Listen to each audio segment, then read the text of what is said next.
Hey! Good morning! Happy Monday! Thank you for joining us in our Valley PBS classroom. I'm Mrs. Nix. I'm Mrs. Hammock. And we're back!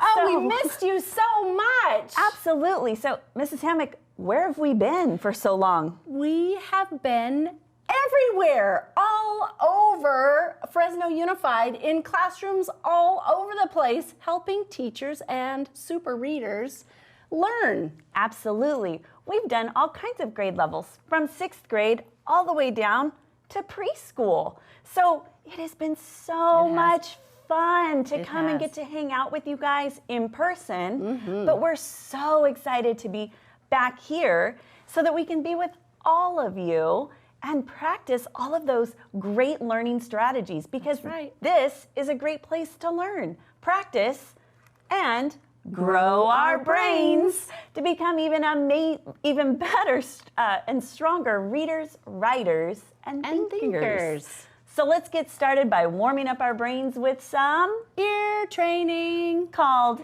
Daily Phonemic Awareness. So this morning, I want to try something new with us.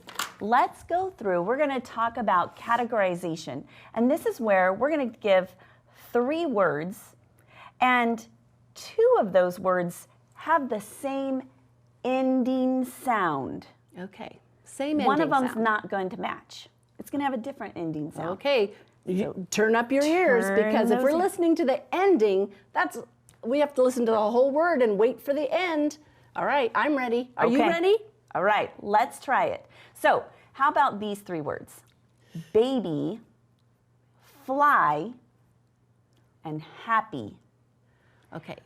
Baby, fly, happy. Okay, baby and happy have the same E sound at the end, but fly, that's not the same. So fly is the one that doesn't belong. That's right. That means that happy and baby go together. They match. They have the same ending sound. Okay. Whew, that was a little tricky for this early in the morning. I know. Hey, all right. Let's try another one. Okay. All right, 3 words. Key, lucky, and truth. Oh, wow. Key, lucky, and truth. What did you hear at the end? Okay. Do you have them in your mind? Did you get it? All right, so truth, that's a completely different sound. So that has to be the one that does not go or doesn't match. Let's see, we had key and lucky. Those do match, so those 2 go together. Excellent job. Did you get it too? Great work. Okay, here's your last one. This one's going to be really tricky. Oh, no. Really turn up the volume on your ears this time. Here we go. Stamp, bond, jump. Oh, wow, that is tricky. It is. So, stamp, bond, jump. Okay, it helps me to say them because then I can feel the sounds that my mouth is making. Great strategy. So, stamp and jump both make me say the sound. So those 2 are the same. That means bond is not the same, and that's the one that does not belong. That's right. So stamp and jump both have that ending sound. All right. Great job. Good job. And great job listening at school or at home too. A round of applause for you. Exactly. All right. Let's get those bodies moving. So why don't you stand up, make sure you've got some space to wiggle. That's right. And let's do a dance. Are you ready? All right, let's do it. Could we make sure it's something slow and easy? Oh, maybe, yes. Go right ahead. Let's do it. Nice and slow and easy. How about this? Just ease into our morning. Join us. Absolutely.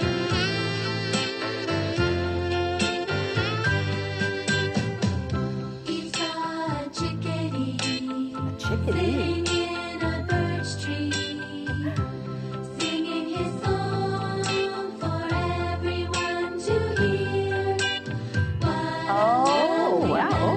to fly like birds. He said to the chickadee, I hope that you can stay all year.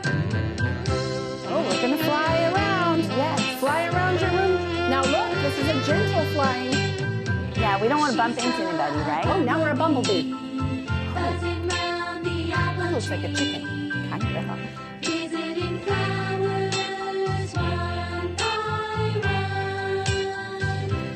Where is your family? He said to the bumblebee. Come with me and we'll have some fun.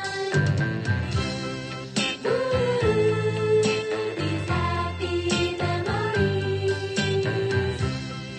Ooh, these cheerful melodies.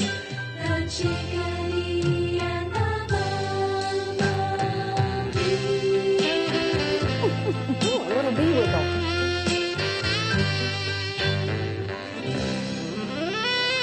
What a great, nice, easy way to get our day started. Right? I think Yes. so too. Great job joining us. I'm going to turn it over to Mrs. Hammock and let her help out with the little phonics, and I'll see you back in just a minute. Sounds good to me. All right. Are you guys ready? We're going to take a little walk over here to our word work board. And today we are going to be looking at the tree card. We have learned a lot of spelling patterns for the long E sound. E. Do you see a connection between our phonemic awareness where we were listening for the E? Right. Well, we have learned that E, consonant E, says the long E sound, but we're not going to focus on that one today. We have learned that E-A says the E sound, but that's not the one for today. E-E also says the E sound. The E all by itself at the end of an open syllable says E. And I-E can say E. But today, we're going to focus on two sound spelling patterns that say the long E sound. We're going to focus on the Y that says E and the EY that says E. Now notice that my Y is in red and not in black. Because when I'm practicing words that have the Y as a consonant, it says y, like yo-yo from our sound spelling board, remember? But today our Y is acting like a vowel. Remember, vowels are the ones that we have to have vowel sounds in every word or every syllable. And we have 5 of them, A, E, I, O, and U, but sometimes Y is also a vowel. And today, it's a vowel. So I put it in red to help us remember. So we're going to learn about how to read and write words that have the E sound using the Y and the EY. But I think we need some help, don't you? I think so. Hey friends, can you come and help me with the long E sound? Oh, Mrs. Hammock, I'm so excited to be back. Oh, Hello, Tina, it's so good to see you. And hello, Scooter. Oh, wow, you guys look great. It's been a while since I've seen you and I've missed you terribly. Oh, we're so excited to be back. Well, I'm looking forward to your help with this challenging long E sound. It is going to be tricky, but I think you guys are ready to help me. What do you think? Oh, I think so. I think we can do it. Oh, yep, Scooter is all about it. All right, so today I'm going to have you listen and help me with some blending. So I've already built some words with that sound. And so what I want to point out is when you see the Y at the end of the word, I want you to be thinking the E sound because that's what it does at the end of a word. If you see the EY at the end of the word, I want you to be thinking the E sound like in tree, okay? Do you think you can remember that? Okay, I think Okay. I can do it. All right, here we go. So we'll start here with these two words. We have the S, and what sound does S make? S, good. And then we have short I, S, I. And then we have two L's together. What do you remember about that? I remember. We don't have to say both of the L's. We just say one L. We just make just the one. That is right. Great remembering. So we have S, ill. And then what are we going to say for this sound? E. Yes. All right, let's put it together. Silly. Silly. Silly. so Scooter silly. is so silly. Great job. All right, are you ready to try another one with me? Oh yeah, let's do another one. Okay. Oh, look. First, let's look at the whole word so we can kind of see it. And look, I notice we have another double consonant. So that means we only have to say that one sound. And then it ends with our Y at the end. So we're going to remember that E sound. All right, so let's start. We have H, A, A, P, E. Now let's put it together a little faster. Happy.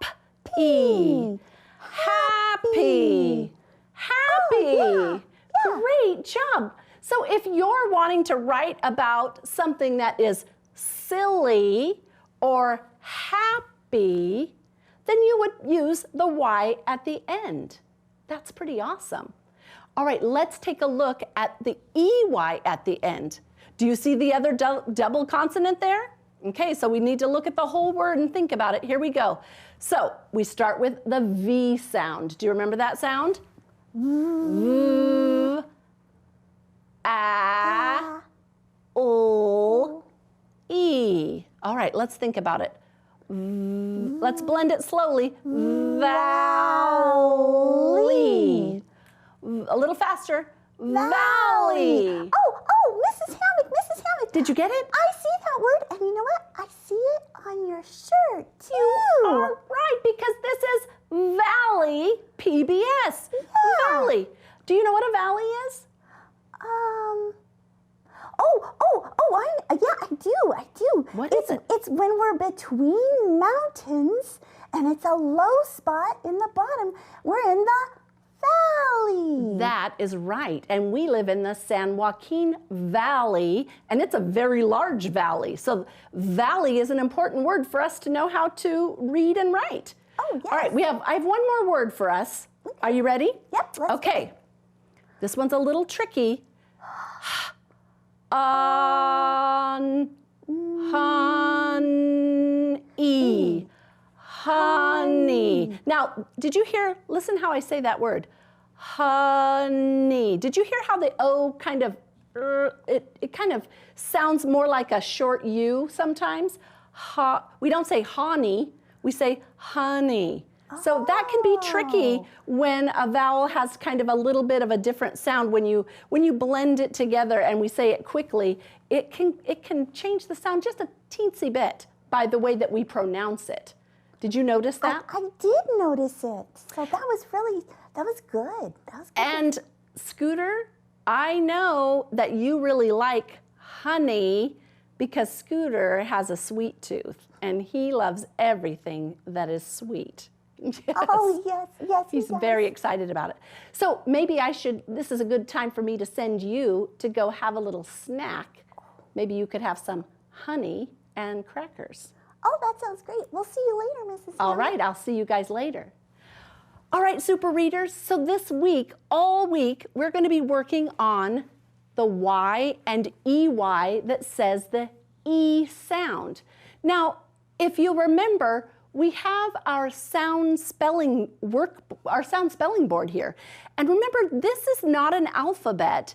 This is a tool that helps us to learn and remember the sounds that letters make, but also how do we spell that sound when we want to write words. And today we are here in the long vowel area, and we're working on two of the patterns that say the E sound. So that is really important. I hope you have one of these in your classroom, and I hope that you practice using it as a resource to help you be a better reader and writer, because they go together, right? Okay, speaking of reading and writing, it's time for us to practice our high frequency words. So I'm gonna send it over to Mrs. Nix, and she has some activities and things to help you practice the high frequency words for this week. Absolutely. Thank you so much, Mrs. Hammock. And yes, so this week we have 6 words that we're going to practice, and we're going to practice them every day. So let's go through and help me read them out loud. Are you ready? Okay, here we go.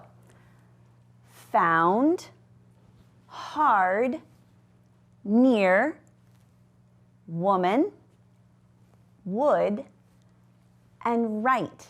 Okay, today I have a sentence that I've cut up, and I'm going to be using one of our words. And the word that we're going to use today is found. So let's spell it together. F-O-U-N-D spells found. You know, a great technique that you can practice at home or at school is you can write and practice writing this word in the air. You can trace it with your finger on your arm or on the carpet, but you can practice F-O-U-N-D spells found. Great job. All right, so let's use found in a sentence. Now I have some words up here, but our dog lost, is that a sentence? Help me figure it out. What would I have go first? Did I hear someone say the word with a capital? Which one has the capital letter? We, good job. So how about let's use the word found. We found, what did we find? Our, okay, let's try it. We found our, dog? Oh, what kind of dog? Our dog must have been a lost dog. We found our lost dog. Does that make sense? Yes. You know something else that you can practice when you're trying to work through some of these words is to simply practice writing them. So I have a sheet of paper over here, and I want us to practice writing the word found. It's really important, especially as we get into the end of this school year, and it doesn't matter if we're in kindergarten, first grade, second grade, we're always going to practice our letters correctly, right? So when I think of the word found, I'm going to start up here above the dotted line, and I'm going to make kind of that candy cane or a cane. I'm going to touch the top, and I'm going to go all the way down to the bottom, right?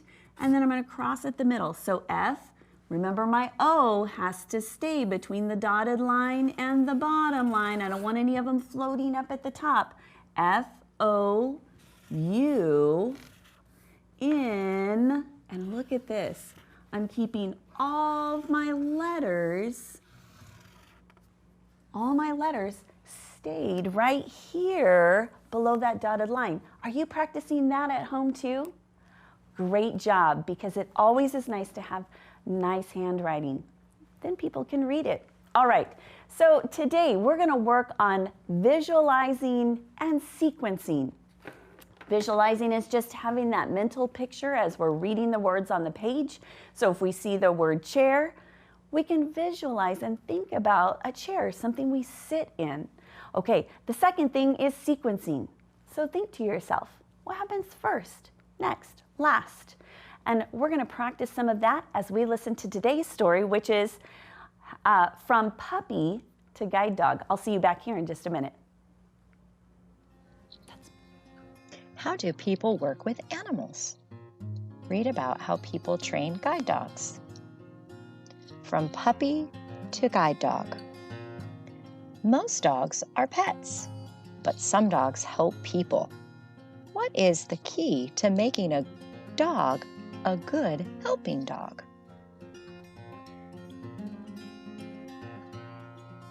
A buddy to be. Mickey is a cute and clever puppy. He runs, jumps, and plays. One day, when he grows up a bit, Mickey will be a helping dog. He will be a daily buddy to a person who cannot see. Helping dogs are called guide dogs. To be a guide dog, a puppy must be bright. It cannot be lazy or fussy. The puppy will need to learn many skills. A new home is found for the puppy when it is 8 weeks old. Fact: most guide dogs are Labrador retrievers. They are very intelligent and easy to train. Guide dogs can be big or tiny. A family of trainers. A puppy like Mickey stays with a family for at least 1 year. The family plays with it and feeds it. They help the puppy stay healthy and teach the puppy a lot. Each puppy has checkups at the vet. Fact: 10,000 people in the US and Canada use guide dogs. Each puppy learns how to act nicely with people and with other animals. The family gets the dog used to a lot of tasks and settings. People may visit many kinds of places in the city. They go to homes and shops. Every dog must be trained by itself. This dog watches its favorite team.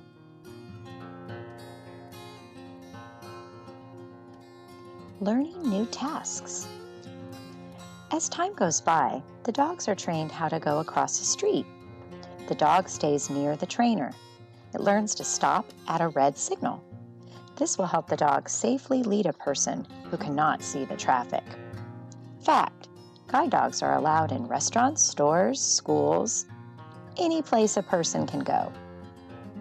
This guide dog learns to cross a street. Some guide dogs can be trained to help a man or a woman who cannot move or walk. He or she might need help with a lot of hard tasks, both inside and outside the home. A dog can be trained to get on elevators and to reach objects.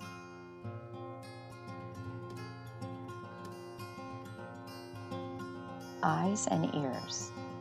Some dogs are trained to help people who cannot hear. If the dog hears a bell ringing or a yell, it would lightly tug or poke the person with its nose. A dog can be taught to alert its owner to sounds.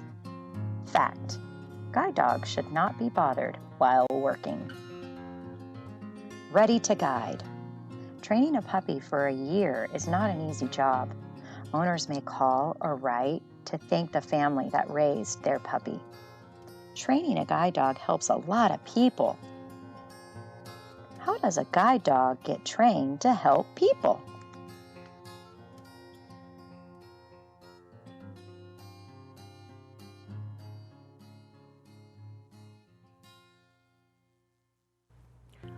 Wow! Did you know all of those things about guide dogs? Wasn't that amazing? All right, so I'm going to test your memory. We're going to work on the sequence, what happened first, next, then, and last. We might not have time to finish it, but let's get started. From puppy to guide dog. Do you remember what happened first? Right, that's right. First, the puppy had to leave its mother, right? What do you think's next? Right? After they leave the mother, where does it go to live? Right, it goes with a family for a whole year so that it can learn all the things that it needs to be helpful as a guide dog. So we have, first it leaves its mother, then it goes to live with a family to be trained, and then, what do you think? Right, in that training, part of the training, right, is for the puppy to learn the hard things. It becomes a good guide dog. Why would that be important? I think you're onto something. Now, hey, we're not going to have time to finish or do our writing, but maybe you could write down a few ways that guide dogs could be helpful to people. Okay, I think it's just about time for us to wrap up our day. I think so too. And you know what, Mrs. Hammock? Scooter just told me a joke. Do you want to hear it? Oh, I love Scooter's jokes, yes. All right, the joke is, what type of markets do dogs try to avoid? Oh, I don't know. Flea markets! That was awesome. We had a great time with you guys today. We look forward to seeing you back here at Valley PBS. Take care. Bye-bye.